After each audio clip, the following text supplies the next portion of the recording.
Good morning. It is Tuesday, September 11th, 2007. My name is Kit Doe. I left San Jose State in the year 2000. 7 years later, here at 3:30 in the morning, I'm going to work.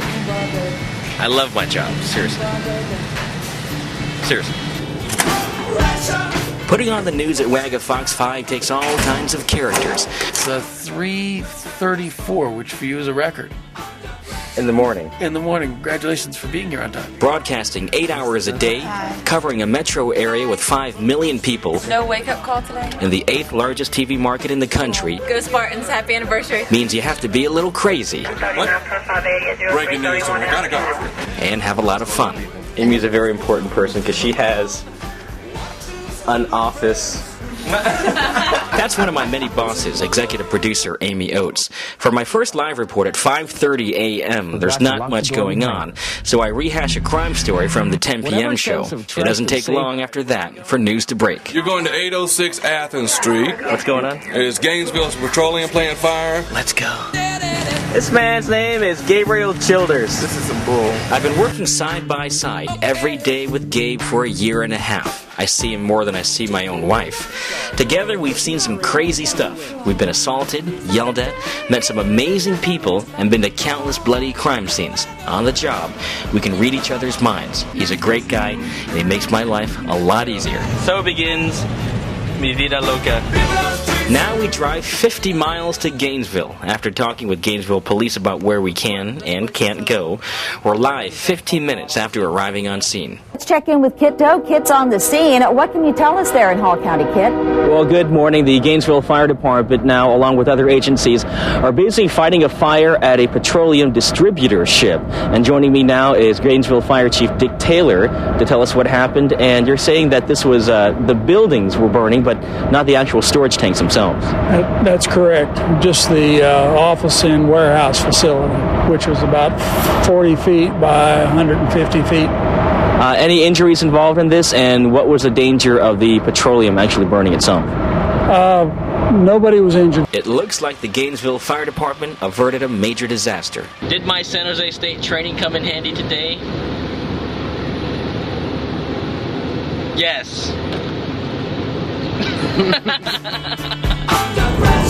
So now we're off to the other big story of the day, our third assignment, the anniversary of 9/11.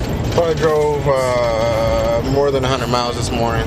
After fighting some of the worst traffic in the country, we arrive on the scene around 9:30 a.m. at a memorial where students have planted thousands of American flags. I'll give you 15 minutes to edit. And that's 5 minutes too long. I remember thinking the 1 week deadline for update news at San Jose State wasn't enough time. What's up? Today, we have to shoot, log, write, and edit, and go live in 2.5 hours. Is this any different from any other day?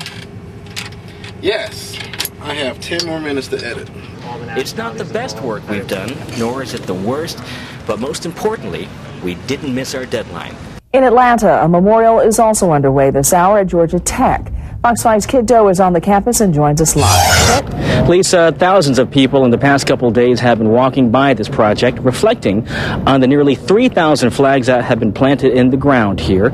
They have started this project over the weekend, and they wanted to try to wrap their mind around a complex event like 9/11 using Old Glory. And that is not without its controversy. On the campus of Georgia Tech, so much can be said without saying anything at all. I think it has an impact far greater than anything you could say or, anything you could put into writing. On this 6-year anniversary at Skiles Lawn, volunteers with the Never Forget Project have planted exactly 2,996 American flags, spanning an area that measures roughly 20 by 60 feet. The effect is what organizers say is an arresting sight of red, white, and blue. They signify a person. So it's not just 3,000 flags, it's that we're remembering 3,000 people. And it's important to realize that each flag represents an individual, someone who died. It represents, their family and their friends and their circle of influence. There was supposed to be a moment of silence today at noon, complete with speakers. And in fact, organizers say this event with the 3,000 flags almost itself didn't happen. That's because there's a lot of opposition building here on the Georgia Tech campus. The question, is this about remembrance or is it about politics?